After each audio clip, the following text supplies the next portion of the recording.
Faly miarabantsika rehetra amin'ity herinandro masina ity. Herinandro masina satria herinandro atokantsika tena atsiarovana ny fitiavan'Andriamanitra antsika, ny nitondrany fahotantsika rehetra mba ahafahantsika rehetra manana famonjena, ahafahantsika rehetra miditra any an-danitra. Ny tenin'Andriamanitra ao amin'ny Isaia 7:5-12 dia milaza hoe nitondra ny fahotantsika izy. Iza nitondra ny fahotantsika? Jesosy Kristy nitondra ny fahotantsika. Fa ino zany fahotana zany? Efa nisy fotoana nianatra an'izany tsika mahakasika an'izany fahotana zany. Ny atao hoe fahotana dia izay zavatra teneniny vavantsika mampalahelo an'Andriamanitra, na izay zavatra ataony tanantsika mampalahelo an'Andriamanitra, izay zavatra ataontsika rehetrarehetra mampalahelo an'Andriamanitra dia zany natao hoe fahotana. Ny atao hoe fahotana ihany koa dia tsy fanarahana ny tenin'Andriamanitra, fanoherana ny tenin'Andriamanitra, zany natao hoe fahotana. Dia io fahotana io misy sazony. Ny sazon'ny fahotana dia tafasaraka amin'Andriamanitra ary ambaran'ny tenin'Andriamanitra fa makany amin'ny fahaverezana mandrakizay any amin'ny hafobe izay olona manota rehetra. Voalaza ny tenin'Andriamanitra nefa fa ny olona rehetra dia samy efa nanota avokoa, na iza na zazoky ary efa nanota avokoa. Dia Andriamanitra nefa te hanala amin'ny fahotantsika rehetrarehetra, te hanaisotra amin'ny fahotantsika rehetrarehetra. Fa ahoana manala an'io fahotana io? Ngambany ianao mieritreritra ary raha ohatra hoe sasana amin'ny savony ve mety afaka amin'ny fahotana? Ny savony mety manadio ny tananao rehefa maloto. Ny savony mety afaka hanasana ny akanjo rehefa maloto ny akanjo. Fa ny fahotana tsy voasasan'ny savony, fa Jesosy Kristy irery ihany no afaka manala antsika amin'ny fahotana. Izy mantsy dia mahay zavatra rehetra izy, ka na tsy hita maso ary izy dia afaka manadio antsika ary manala antsika amin'ny fahotana. Satria teneniko anao any koa ngefa rehefa manota dia maloto ny fonao maloto ny ao anatinao dia mila diovina, mila sasana.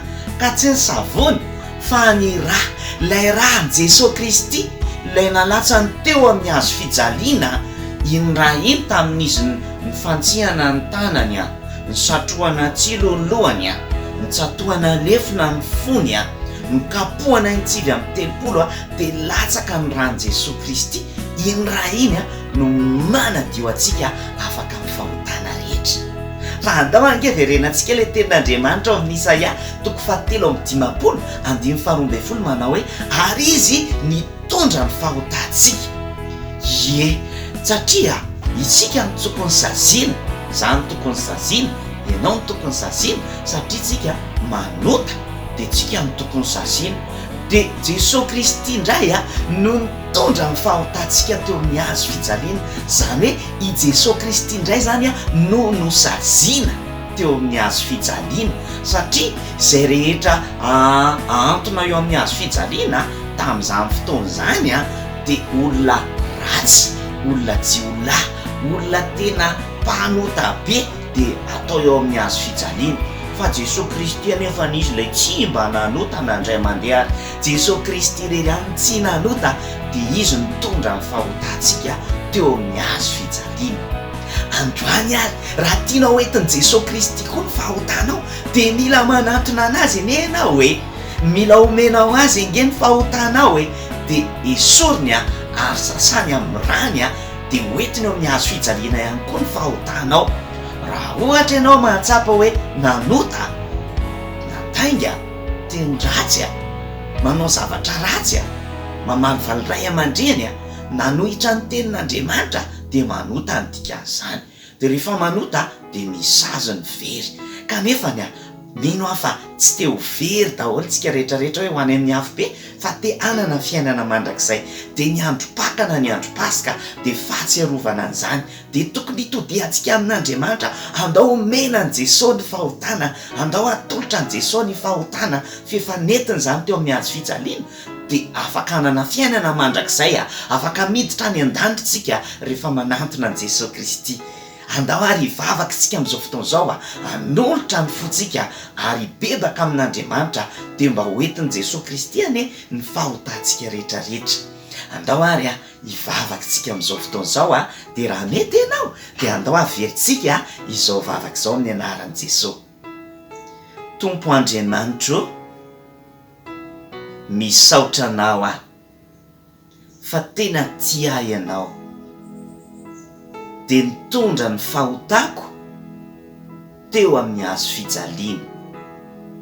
Androany dia mifona aminao ny amin'ny fahotako rehetra, dia diovy amin'ny ranao ny foko, dia atolotro anao ny fiainako, za sy ny faharatsiako, za sy ny fahotako, dia atsangano ho zanakao. Misaotra Jesosy fa tia ianao. Amin'ny anaran'i Jesosy Kristy no anaovako izany vavaka izany. Amen. Eny ary, mino aho fa nahafinaritra antsika ny fotoana ny rahan'androany miala amin'ny fahotana ny amin'ny rany Jesosy Kristy nentin' Jesosy Kristy ny fahotantsika mba ahafahantsika manana fiainana mandrakizay. Dia mirary fety sambatra ho antsika rehetra, mirary paka sambatra ho antsika rehetra miaraka amin'ny Jesosy Kristy amanaraka indray.